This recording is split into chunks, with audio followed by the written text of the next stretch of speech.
biso de komaka. Alors, les lois togoye ba ni nozo le kanakan kasai. Est-ce que population zali konyo comment? Est-ce que population zanga komela ya kolia? Est-ce que population nzele ezali to ezali te? Est-ce que ba bossa ni kasai? To za komi tuna. Raison pour laquelle to zalaki na esengo ya ko zala na expert oyo akendaki kuna na terrain pour na ko palper du doigt réalité zali ko le kanakan kasai.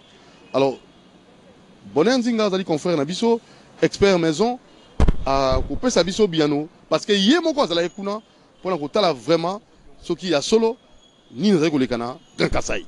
Voilà, on a volé le bosso, deuxième volet troyamba, un jeune, azali kokanisa, pour na mboka na biso qui ne paye le bosso, à couper sa makanisi nae, na tina likambo, na structure basali Union des révolutionnaires congolais, mais juste pour donner les idées pour le développement de notre pays. Donc on va plus marteler sur le développement et aussi micro na biso otambola na bato ba ko liga nzinga pour ba pesa makanisi na bango. Ya solo to pesino merci bino ba eboko na biso bino ba ebozana likanisi ya ko développer mboko na biso. Ceci étant to yamba confrère na biso Bonheur Nzinga expert maison. Boni ndeko. Ala mundeko na sepel makasi ko participer na émission na bino. Émission na biso émission à Canal Congo Télévision to bengi réalité sur terrain. Ozo kende pene na population pour na koeba nini zo lekana na ba coin na biso respectif.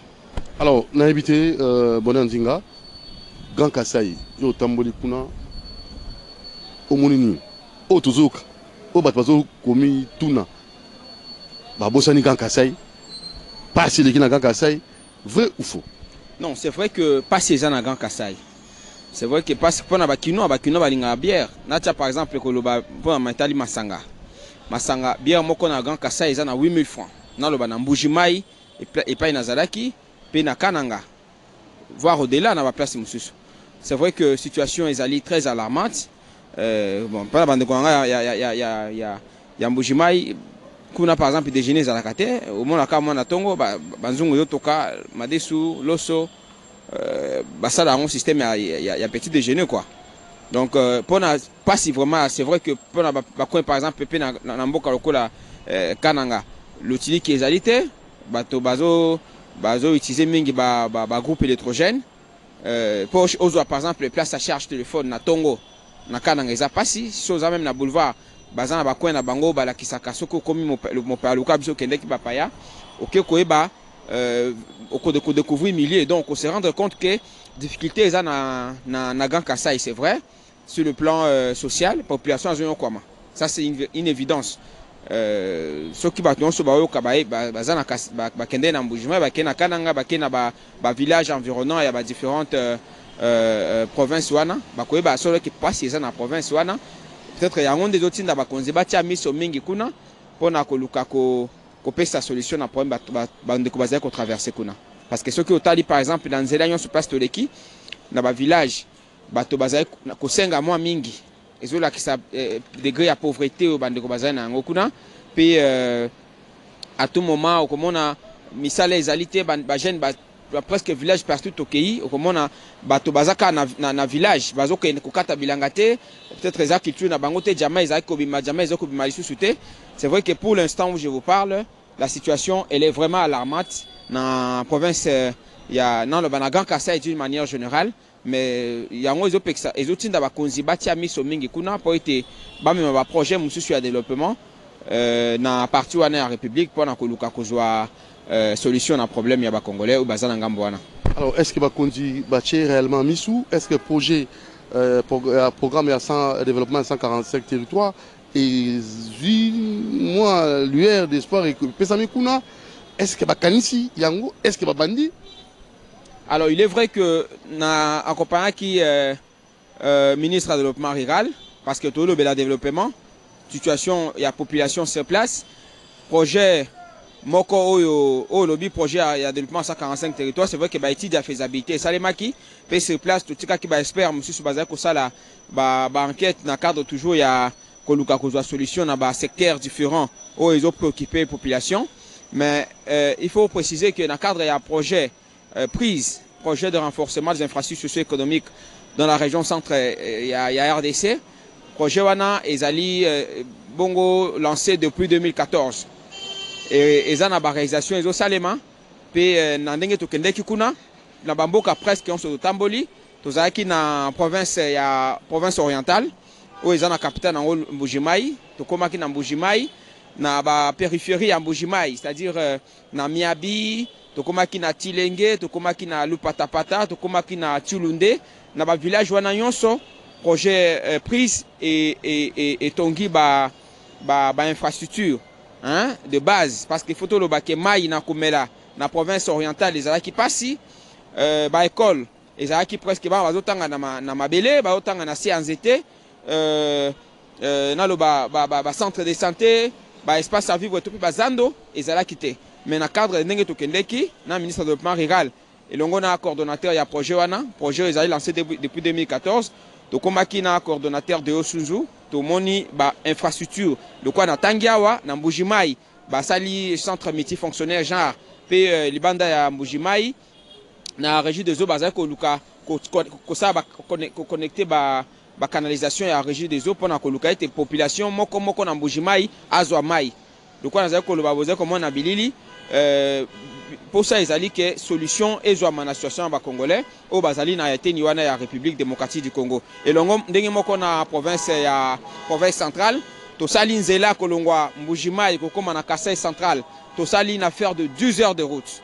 C'est vrai que le Kolobi ozobenga émission réalité sur terrain na terrain bande ko bazali ko nyokama bande ko ming bazali ko voyager na ba conditions extrêmement difficiles comment na bande ko ba bazo ma vélo la vélo en direct c'est en bon état ba osala autant de jours dans nzela kolonga Mbujimai kananga iza moins de 300 km. Moins de 300 km de Kodoudou, mais on se rendre compte que pour un trajet wana, base de Kobao parcourir au moins une semaine dans Nzela, voire au-delà. Bande comme si pour un trajet wana mukeo bande comme si basala ango aller retour na Kinshasa, mais Nzela ezalité kolonga Mbujimai kananga Nzela ezali kufa, zelo ezali makasi, c'est-à-dire que chose voyager dans Nzela Mbujimai kananga, on a l'impression que on a un sentier. Makolo moko eza na zamba moko eza na zelo. Alors ezali situation il faut attirer attention na lo ba makanisi ya bakonzi po ba luka solution na nzela wana to koma ki effectivement pe loko lobi na Kananga c'est place wana na la ligne na grand hôtel de Kananga ezali nini kuna grand hôtel de Kananga ezali quand même Kananga ezali province ville historique hein il fallait la capitale de la République ya mboka na biso. Alors si place na Kananga lotili ki ezali te maya komele ezali te bato bazali konyokwama lokwa na lobaki awa bilei ya kolia po okuta lokwa nde to mona ba malewa na Kinshasa awa mwa pene na talo ya malamu en tout cas ezali mingi ko banda 5000 komata bo banzela nzela ezali ya kokufa. C'est vrai que nzela ezali ya kokufa mais to monaki nzela kolongwa Kananga tikapa bazali kosala to moni ba engin o batiaki na nzela po balobaki po balancer ba travaux po ba binzela wana ko mabuti e ko keboti na Grand Bandundu.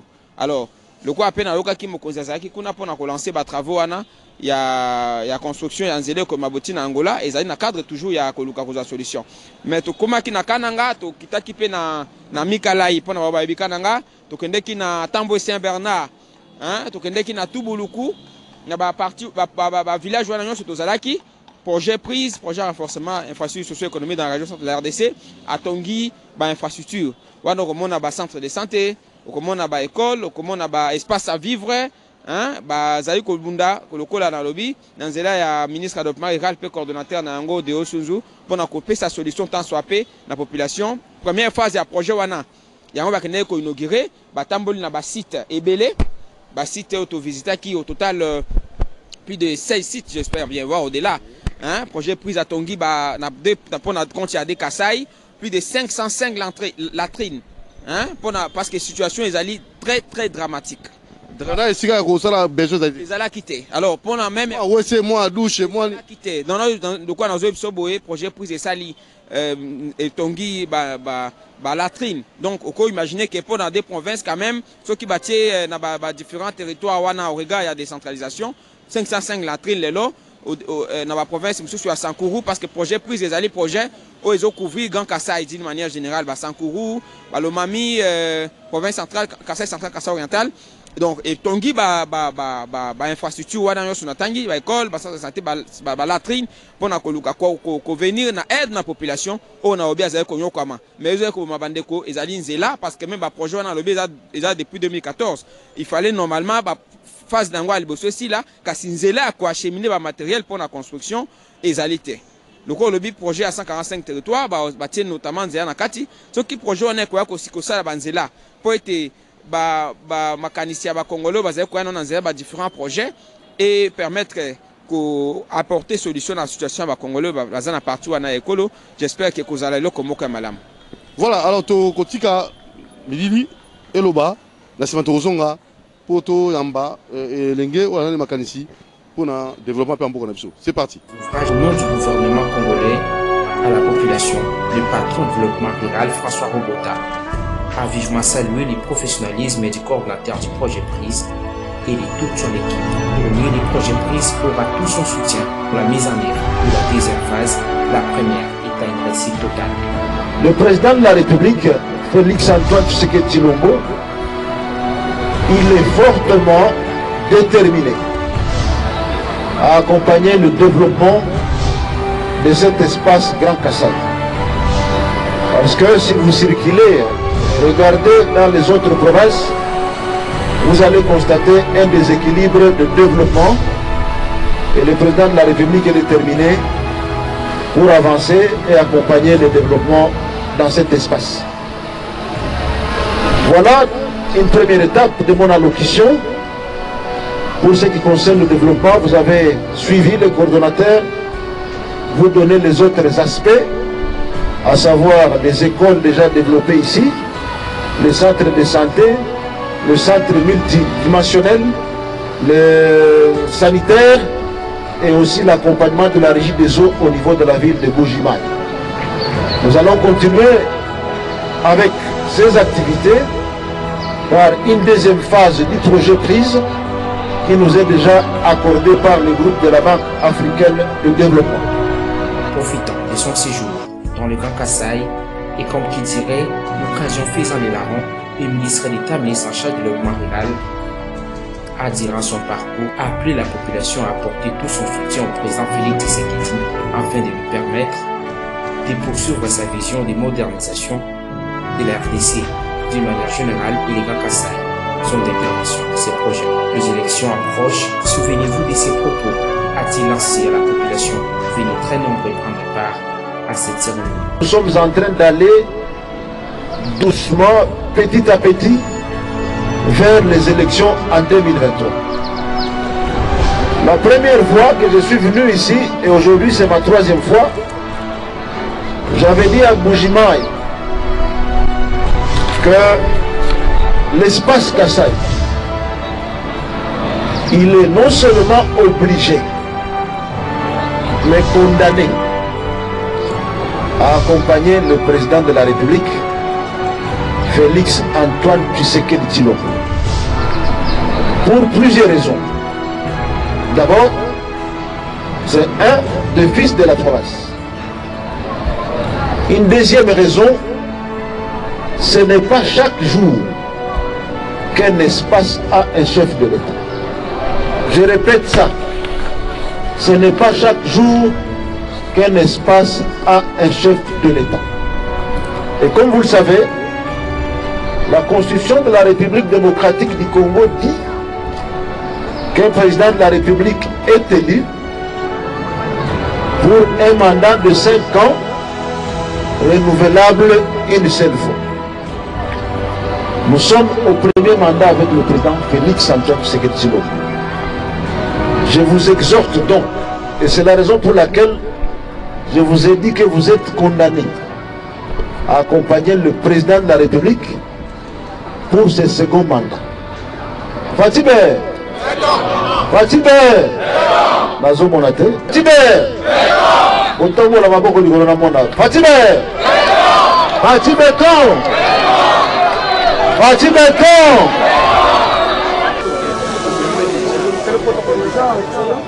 Après l'étape du Kassai oriental, la délégation du comité de pilotage du projet Prise avec à sa tête le ministre de l'État François Robota, s'est rendu dans la province du Kasaï central. Là également, la coutume a été respectée. Après les civilités au gouverneur, plusieurs ouvrages réalisés par l'équipe de ces spécialistes en eau potable et assainissement, ingénieurs de Osuzu, à savoir les AEP, espaces à vivre et tant d'autres édifices ont été visités chez mes faisans. À Tamboy Saint-Bernard, Luandanda, Mikalaï, Touboulou, ces ouvrages ont été réceptionnés et remis à la population par les ministres d'État en charge du développement rural et François Robota, à la grande satisfaction de tous. Vraiment dur, parce qu'il y avait des mamans qui souffraient pour avoir de l'eau quand même, mais nous a fait vraiment une bonne occasion par le chef de l'État. Vraiment, c'est un sincère remerciement pour nous avoir accordé de l'eau à boire, vraiment, un l'eau vraiment fraîche. Parce que le maman parcourait à une longue distance. Je suis très content parce qu'auparavant, on n'avait pas de l'eau. Il y avait des jeunes filles et des mamans qui savaient quand même puiser de l'eau dans des longues distances. Mais quand on parle ici, nous sommes très fiers, très contents jusqu'à nous voyons ces ouvrages et nous serons très contents avec notre chef de l'État. Le ministre d'État François Robota a réitéré son appel à la population de bien faire usage de ces ouvrages construits par le projet de renforcement des infrastructures socio-économiques. Il a en outre martelé sur l'intérêt qu'a cette dernière de renouveler sa confiance au chef de l'État Félix Tshisekedi aux élections à venir pour lui permettre de poursuivre sa vision qui est celle d'améliorer les conditions sociales de la population à travers les ouvrages tels que réalisés par le projet de renforcement des infrastructures socio-économiques dans la région centre de l'RDC, prise bas d'RDC. À Moupompa, berceau du pouvoir, l'équipe de l'ingénieur Deo Suzu a également laissé les bijoux. Ce sont des ouvrages réalisés par le projet Prise,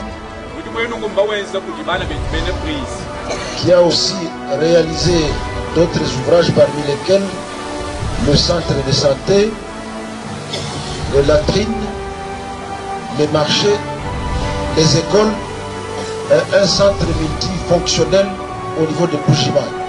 Voilà ce que je vous demande, peuple de Moupompa. De manière particulière, mais de manière générale,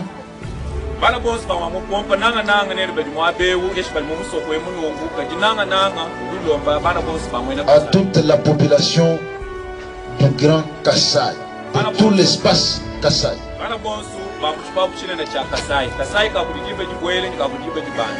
Préparons-nous pour lui renouveler notre confiance. Aux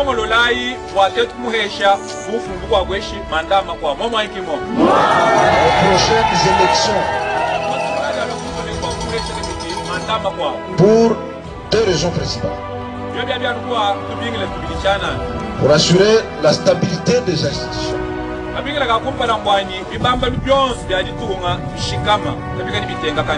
Et aussi lui permettre d'évoluer avec sa vision, de développer notre pays à partir de la base. Pour rappel, le gouvernement de la République démocratique du Congo a négocié un financement du groupe de la Banque africaine de développement BAD pour financer les projets de renforcement des infrastructures socio-économiques dans la région centre, ainsi que Prise. À ce jour, plusieurs réalisations sont à compter dans son actif, dont notamment un centre multifonctionnaire genre construit, récit définitivement et remis aux bénéficiaires, 60 écoles, 60 centres de santé, 505 latrines, 15 mini-réseaux et les travaux de l'AEP Bujimaï en cours. La mission conduite par le ministre de l'État François Robota a permis d'inaugurer les mini-réseaux d'adduction d'eau potable sur 16 sites répartis sur 9 territoires dans les deux Kasaï, à savoir Kasaï oriental et Kasaï central. Des réalisations rendues possibles grâce au savoir-faire, la rigueur et l'orthodoxie dans la gestion, imprimée par l'ingénieur civil et hydraulicien spécialiste en eau potable et assainissement, Deo Suzu, coordonnateur du projet Prise.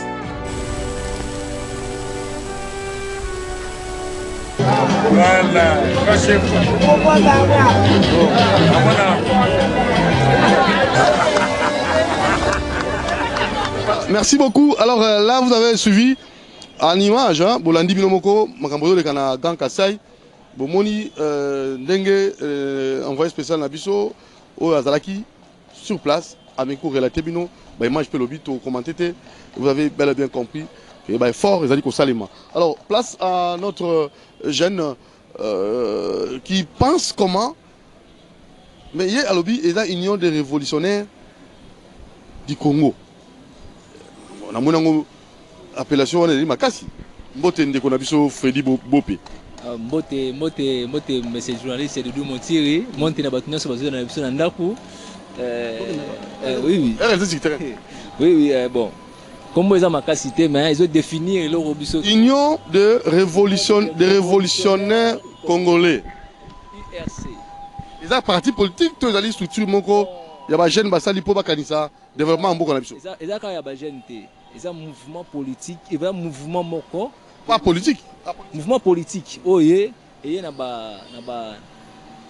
mpepe sika. O to zonga to mema na mboka, poto la kisabaye oyo baye balandaka politique kala. To mema mwana nzela politique ya sika ya sol ya ndenge biso to monde ndenge politique fala ki mema. Ya wana to bengi yango union des révolutionnaires donc révolution maintenant so baye bilo koni la kisi eza pona ko mema eloko ya sika na kati ya makambo za déjà kala pour bongola makambo na ndenge ya sika. Voilà, là je crois bien on va d'abord savoir makambo ya sika oyo bino bozana ba idée ya sika eza na domaine nini parce que quand je parle de développement tozinda kisa il y a mboka na biso comment est-ce qu'on peut développer notre pays ba proposition nini bino européen. Bon, ils ont une proposition. Les bosses nous tirer attention à Batou, na barrière de Salakala. Pour tirer les leçons à barrière na biso. Comme on dit kala, tous les gens na mboka na biso tout le monde politicien, na leader politique, na parti politique et belé à biso awa, ba politicien, na parti politique. Soko tuni bango programme ya parti politique na bien nini à éviter. Idéologie à parti politique na bien nini à éviter. Sur une doctrine à parti politique à éviter. Or, les clés, les blocs comme Oyo, le Mutu à s'adhérer à un parti politique, à la leader politique quelconque. Donc, remarquez que ceux qui sont dans un parti politique est belé. Bon, moi, que les gens qui sont dans balaka bango, na mité belé, promesse mongo boye. Oyo parfois, batu n'a même pas n'engeni pas promesse on est kokokisama. Mais étant que mutoza na maele mutoza la science soko meki ko calculer ba programme na bango politique ba pesaka so meki ko ba promesse na bango politique ba pesaka o meki ko calculer on ba réalité économique na biso mona ke eza nango ya soloté laisse belé bazali lelo balandaka pouvoir en place au moins ke belé balaka bango ke to ko kotisa kabino musala. Or musala balaka bango zaka musala na kati ya fonction publique mais malheureusement dans la fonction publique de l'Oyo, ils ont la pléthore de la fonction publique Oyo, l'État reçoit quand même aux en charge. Les lois est belé avant les bandes bazo zéla bazo bon musala or musala wana bazo zéla wana nandenga bête mais ils ont pas si bon bazo yango pour les lois Oyo fonction publique monsieur yo senga même faut pas diminuer batou pour mbongo zo kokate pour capacité ya ko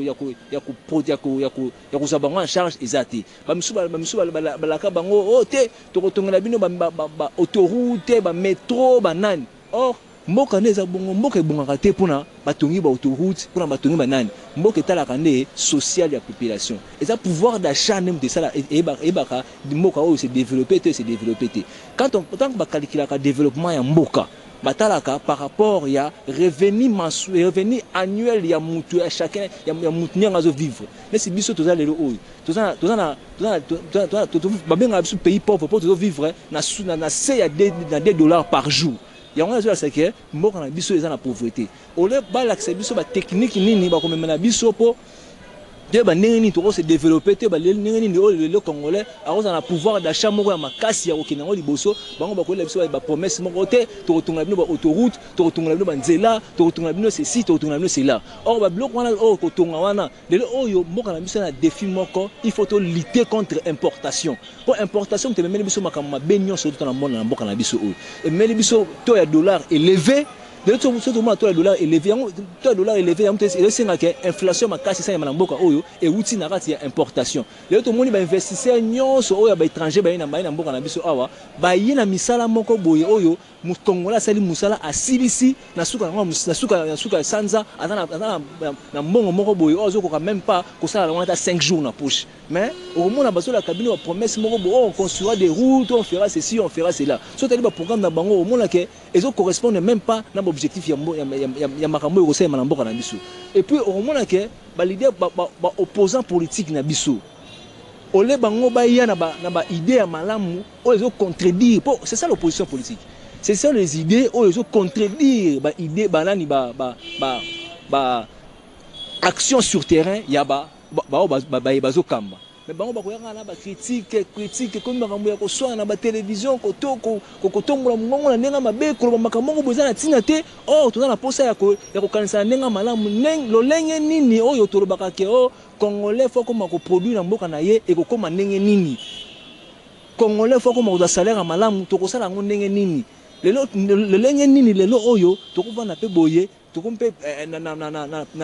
na fonction publique moko ya malamu na administration publique moko ya malamu na la police moko ya malamu na armée moko ya malamu les attaques qu'il faut que to ko sala ne lo lenge nini pour makamwana e ko moko tambola malamu na mboka na biso. Qu'est-ce que tu condamnes reproche nous ça opposant mabe na mongo zali wapi mabe na mongo zaki bazo critiquer sans qu'on proposer zombon sans qu'on proposer ba mususu ba sala mo proposition et proposition na yo mona ngo zaka pour na ko positionnement politique positionnement ba proposition lesi nini po ngai proposition na yoki on a yoki intéressé ki ngai mandambu eza proposition oyo nani monsieur Mozito asalaki o abaki faut ko tonga mir po e kabola biso na Rwanda bon na mla ki on a proposition mais que moi j'en admets pas parce que na makambu ya guerre basi ça la guerre na kotonga mérité basi ça la guerre na ko sala na ko réformer na ko sala ba stratégie militaire moko boyo esengeli po esi sa guerre na nzela lelo eza ba technique moko technologique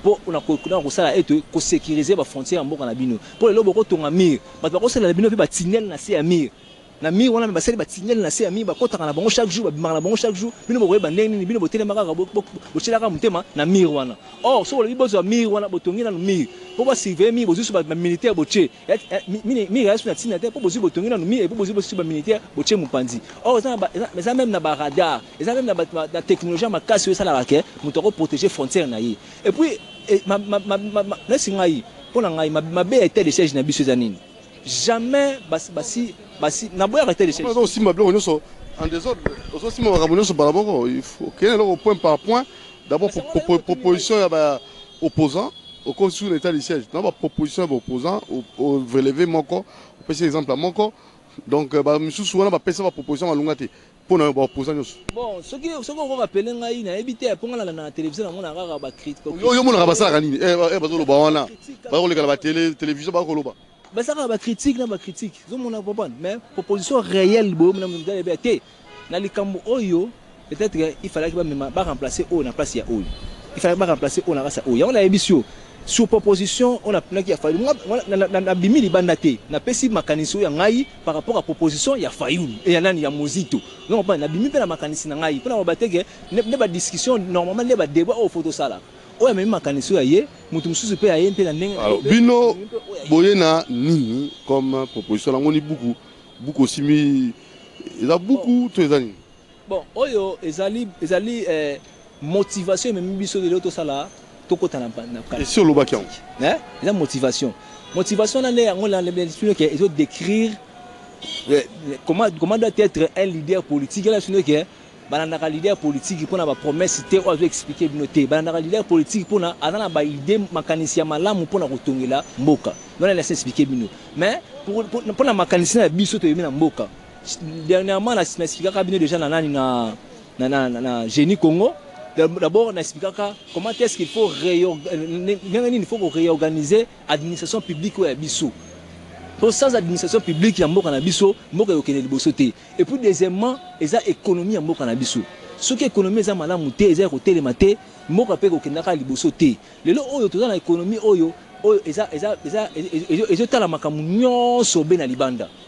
nyonso tozo consommer na mboka na biso nyonso tozo na mboka na biso ezo utabe libanda yango tozo senga à ce que to mema économie wana oyo ezo uta libanda tozo ngo tozo sango na kati ya na to comme sango to longa économie oza extraverti to comme sango na économie introverti to comme sango na économie moko introverti parce que pourquoi parce que tozo vivre na mboka na biso biloko nyonso to consommer na mboka na biso oyo ezo salema na mboka mpaya mususu mais ezo ya koteka zan mama mo jamais excusez bitabe oyo euti wapi bitabe oyo to mbote non mbote papa bitabe oyo euti wapi euti na matete euti na matete po uta matete uta hi esika nini euti ba mboke bele bito somba kaka oyo oteka bitabe en combien to kata 2000 ezali 3000 4000 5000. Est-ce que ça t'arrive voyez peu beaucoup bitabe ngo exacte bato bazo fournir mino bazangi ngo bana ngo tepe emona na te emona te point emona te pa bilanga nyonso tu ezao ka bitabe zate bilanga sani bilanga nyonso ba kati moi bitabe bimezate. Oh c'est vrai ça? Oui papa. Ah ça c'est oh Dani il y a le bas TVT. Voilà, alors voilà l'exemple à Bitabe. Alors Bitabe maman na biso mais soko tuni maman na biso otuni bien Bitabe azua parce que ça ça mais soko tuni prix nango a que prix nango et mati par rapport à nini par rapport à dollar le rôle à dollar et mati mais on comprend était et là on na mboka na biso et je na prix au be ya dollar ata transport au futa raoul ce qui dollar et mati au moins que transport peut et bouger parce que na grande pourcentage de biloko to consomaka et utaka libanda mais ata ba 90% ce que ça la que activité o eza ana mboka na biso et comme influencer pour na expliquer nous comment est-ce que inflation c'est na mboka inflation et utaka à partir ya parce que inflation utaka à partir ya monnaie au besoin utiliser pour na et même et permettre bino boza biloko soma biloko libanda vous comprenez et aussi na nini mutu na 2001 dollar na biso na 230 francs au fil et à mesure démographie na biso ezo mata ezo senga que biloko tozo consommer o tozo lia biso et o utaka libanda o to salaka awate demande nango libanda ezo mataka yango ça à ce que tant dollar nango demande nango libanda ezo mataka biso pe bosenga nango pe na kosenga importation pe ezo sa nini ezo mata mais ce que lokola mbongo o to sombela ka biloko utaka libanda ezalaka mbongo na biso te eza dollar yango ça la que biloko uta dollar lokola to koma ko sana posa ya dollar mingi po to sombaka biloko zo uta libanda ezo senga pe que na politique économique et politique monétaire ezalaka ke mbongo oyo doit dépendre nango mingi yango mutu zaka valeur makasi likola mbongo oyo mboka na bino to dépend na wa biso te ponani to dépend na wa libanda ponani to dépend na mboka libanda po transaction et ça la que biloko mbongo ba utilisaka pona kosomba biloko uta libanda ekota na kati to saka franc congolais te to c'est la dollar jamais kosomba biloko uta libanda osomba na dollar siko tellement quantité ya biloko to senga libanda ezo mataka et ça la ce que tout comme mingi na bosenga mingi ya dollar yango monaka à chaque fois des années après au moment que dollar en mboka na biso et ça la raka ko mata parce que pourquoi pour demande pour ça nango tout ça nango ezo mataka comment casser ça mais comment casser ça ngala senga raison nango le mot simple ole ya ko lukaka ko kenda ko luka investisseur libanda basunga ba investisseur bazana kati ya mboka na biso parce que ko tuni ba investisseur na biso ba ko biso le moko ba c'est simple que biso baza bongo basala ka ba produit na bango mais tant ba tchaka ngo sur le marché et là c'est difficile pour na bango ça que produit na bango oza na mboka na bango ezo coûter awa ekutaka produit ezo coûter oyo basali awa ezo coûter cher koleka produit oyo basali libanda mais au moment que oyo c'est libanda eza moins cher oyo c'est mboka na biso awa eza cher koleka produit uti libanda voilà papa bwana ngo mbo auta yuko nani kombona agua mbo bozue mbo oteka teka osomi mbo ngo akuchwe auti ndakuti eza mbo ya mbo ndako osala mbo ngambwa bon teka mbo boy combien moko boy combien Bon, mon boto bandega $200 à cause. Ça l'élevage à Bamboa. Ah. Mon combien? Mon boto $200 to solo ligaka. Alors pas si nous autres na ngona musana autant de Kamboa. Ah. Bon. Est-ce que bazo sombango facilement? Ah, facilement penate ba tout okuta na bango ba pesa biso ka ma mère kaka. To joga ma mère ti ba 16h ande ba zelisa biso ngo to tambola na place to zelaka ngo to tambola ka place to okutana to silani kaka. Vous avez un bon boni. Bon, baza 4, baza ki 8, batikali 4, de wangoyo de batikali na palais. Pour le développement, aux vivre dans Mboka, est-ce que développement aux sentir en changement? Bah changement penate au monde changement penate. Oh. Mais ote kamboa yo ote kamboa. Makasi bo biso to za batu mo est-ce que to tambola bo to te kamboa na mboka na biso. Ça musalati. Bah bon, eza musala to boyi te eza musala mais eza musala te o biso to ko sala. Ba te ka bambwa o eza te ke to tambola bo poto te ka bambwa. Yo sala musu yo otanga classe au sala ba étude. Magege to tanga na biso ba mingi te mais o muke to tanga so to za da ata na mo place mo. Est-ce que ta bilanga ngo pamba o sa bilang? Ah bilanga te. Bilanga te? Bilanga te. Pour ni bilanga te. Ah bilanga pas si fort. Na pas si. Bilanga.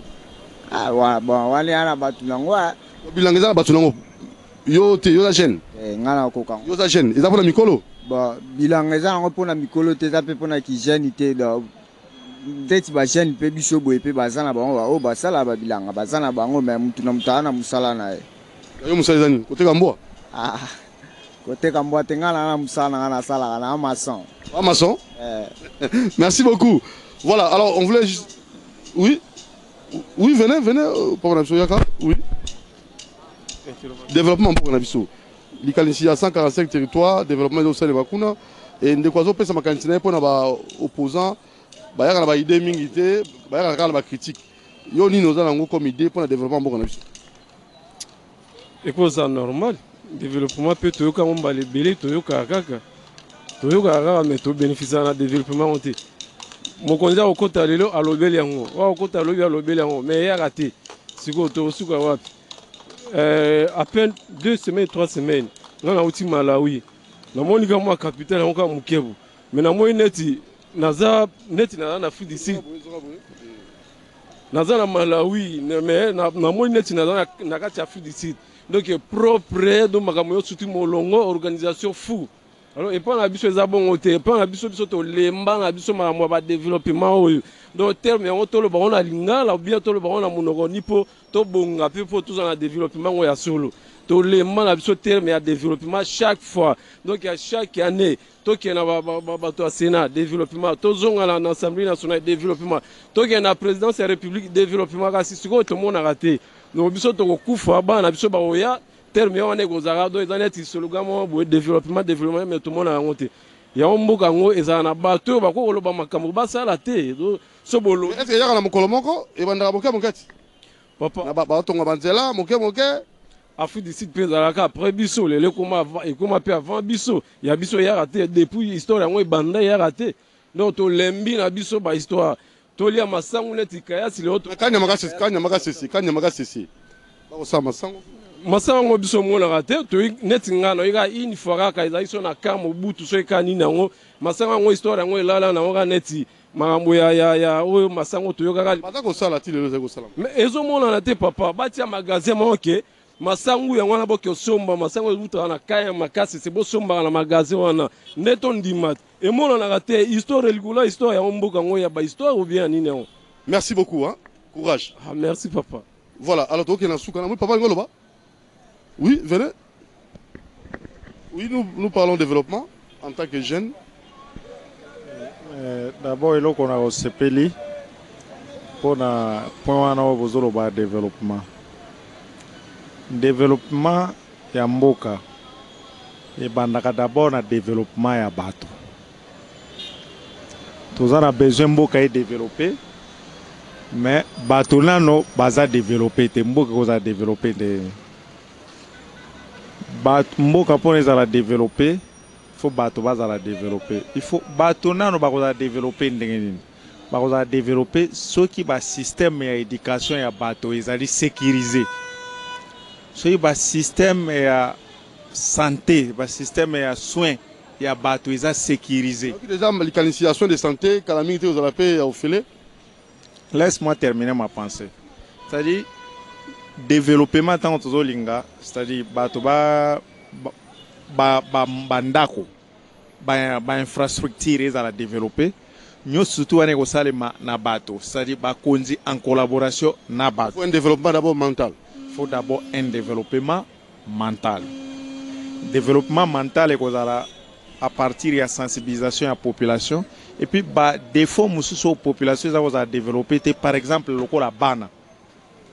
Les parents sont bien rémunérés, c'est-à-dire qu'ils foutent à makamala mouté. Le la parents foutent à makamala mouté. Papa est incapable de consommer la moine na biloko ya kolia. Moine tout le temps azana nzala. Makanisi ya mwana wana ekozala ya ndenge nini nakende na nzela nasala mobulu nayiba mpo nazwa mwa eloko ya kolia. Papa akopekisa ye ndenge nini moya akopekisa ye ezali te mpo soki ye asali bongo ya kolia te papa mpe aza na mesure ya kopesa ye eloko ya kolia te. Bakonzi bapense d'abord na développement ya capital humain. D'abord bafonctionnaire oyo bazali oyo ya l'État oyo baza pour le moment baluka ndenge nini ya kofuta bango. Ba nouvelle unité ou bazali bambula na bambula balongola bango parce que moi na ko olobate ndenge baninga musu baloba ke régime o eleka eza mabe o eza bien non na ko oloba juste régime wana ezalaki na temps na yango a pe to komi na temps ya régime oyo bino bato ya régime oyo boyebi nini to bana ko reprocher na régime o eleka bo évaluer tozaki na bino ensemble na ba marche na banzela partout lelo bokomi na ba faire ou qui non bisope to zarabino. Alors bo évaluer oyo bobane ko reprocher baninga na lelo abino bo sali yango toté parce que ba discours kaka ekobonga to zana 2022 ba élection zana 2023 bo consommer déjà 4 ans na bino. Quand je dis le mal était profond. Quand je dis bino, le mal était profond. Quand je dis bino, je dis ceux qui sont au pouvoir. C'est-à-dire animateur et à institution publique. Vébelarmin. Mais Vébelarmin, comment Vébelarmin? Ça fait longtemps. C'est pas une émission essentielle seulement. Oui, ça fait très longtemps. Un micro. Oui, je suis journaliste. Mais ça n'a pas de micro na baninga. Quand on entend, nous on fuit. Un piège. Oui, un piège. Merci Vébelarmin, ça fait longtemps. On parle de développement ici. C'est très gentil, c'est très calé pour dire. Merci beaucoup. Biso to soy nazoroba et bino vous qui êtes au pouvoir c'est-à-dire nazoroba na ba animateur ba institution publique omoni ndenge tozana kintu on soukisa pas émission na souka oui pour na kosukisa je pense que baluka solution pour na capital humain avant tout ils allaient développer c'est-à-dire capital humain c'est mentalité à congolais. D'abord, avant que nous loko bango bazolukanze, je vais vous donner l'exemple. Déjà la gratuité de l'enseignement. Na peso exemple moko. Oyebi ngai na boa kaka salité na poubelle. Mais na uti ko mela mai si la voie publique, Nathalie nazo mona poubelle te. Poubelle ezate. Oh wana. Ona. Ouais ben. Ouais loko wana la. Loko wana. On va 60, c'est à 60. Ouana c'est à 60. Voilà, Ouana est la poubelle. Ouana est la poubelle. Non, moi je n'ai pas dit yango est la poubelle. Par exemple, lobi nanga na boa kaka salité. Pas disposer yango partout. Na poubelle, na comme sika moko boye, ezate na boa ka wapi. Na comprendre la question. Na boa kana nzela. C'est-à-dire problème wana izozanga sikoyo. Ceux qui paient poubelle ezali, il faut sikoyo moto azo engagement que ceux qui na l'état beto moi na melima mentalité, changement de mentalité. Mati sika poubelle ezana sa nini? D'abord, là c'est le mental. Là c'est le mental. Et là on a commencé à développement, à penser na développement et capital humain avant tout. Merci beaucoup. Alors pour clore, Freddy Bopé, votre numéro de téléphone, bon, adresse Nabino. Votre téléphone est à 082, on peut savoir le numéro 082 75 10 399. Mais 082 75 10 399. Nane ko pesa ka likanisimo ko makamno so tusko loba awa tant batalaka développement ya mboka batalaka te construction ya banzela batalaka te construction ya nani batalaka capacité ya mutu ya kozana moyen ya se faire ya kozana possibilité ya acquérir ba moyen oyo ya ko utiliser. Vous comprenez? C'est ça batalaka ba entreprise na ba emploi oyo zalaka oyo faut ko construire na mboka. Ce qu'on mboka na biso toza tozo landa kaka o construire faut ko tourner faut ko tonga banzela faut ko tonga ba infrastructure mais tant que là bateau bazo vivre na pauvreté moko ya kosakanate on ne songe même pas ya kolukela bango comment est-ce que bako sela bango ba usine moko boeto bako kolukela bango ba lien moko d'emploi o bako sala na capacité ya kosala musala bazo se battre pour nango hein baza ko se battre bazo sala nini lo bazo sala parce que plusieurs initiatives il y a plusieurs projets de jeunes na mboka na biso il faut la soutenir mais la soutenir te soko kena pour la place ko ba mikawukuna. Il y a des jeunes qui font misala pour baluka ndenge nini ya ko sala bilanga baluka ndenge ya ko sala bilanga la chaîne mondiale la chaîne congolaise mais au monde na bango ba otonga manzela pour ba que luka ba biloko ko lia on a mbujimai o ba ko biloko ko lia on na bamboka mais entre temps awa kaka na nani awa na mikau awa to ko sala pe bilanga pe to lesi pe kisasa oyo to diminuer pe importation pour le kozonyo ko la commune na biso ba ye bango eza importation to ko continuer pour l'économie importation te de on y a la cause inflation ya on te na biso ba chômage dans mboka na biso ya on même biso entrepreneur bazo futa biso ba mboka na biso. Merci beaucoup Freddy Bopé. Merci. Voilà, ça a fini hein le lo bolandi na bokebi bilenge ba pesi makanisi na bango na pesi pe mbote mingi pe courage na fondation maman na biso Mbula Amba Pierrette fondation MAP Mbula Amba Pierrette o pe azo sunga ba jeune pona ba musala pe ko sunga ba to ba kelela ba to ba kele bazangi. Mbula Amba Pierrette fondation MAP courage Mosala Kitoko Peto Bosani Ote Jacques Mabaya président fédéral ya Lukunga 3 na kati ya MLC na piso mbote mingi sika zolanda biso Peto Bosani te bandeko na biso o ba na biso na bokebi Pichumbo oui merci aux États-Unis aux Abaïda malamu au bengi biso au pesi makanisi na yo to lubango Pichumbo aux malamu mingi pona nite mama Kimberly na Kitambo alors nzambe abatela RDC, Asunga RDC, merci à Moron Djambé, merci à exploitant, Aleka Bongo et tous les autres. Ciao. Doudou Monti vous aime beaucoup. Réalité sur le terrain.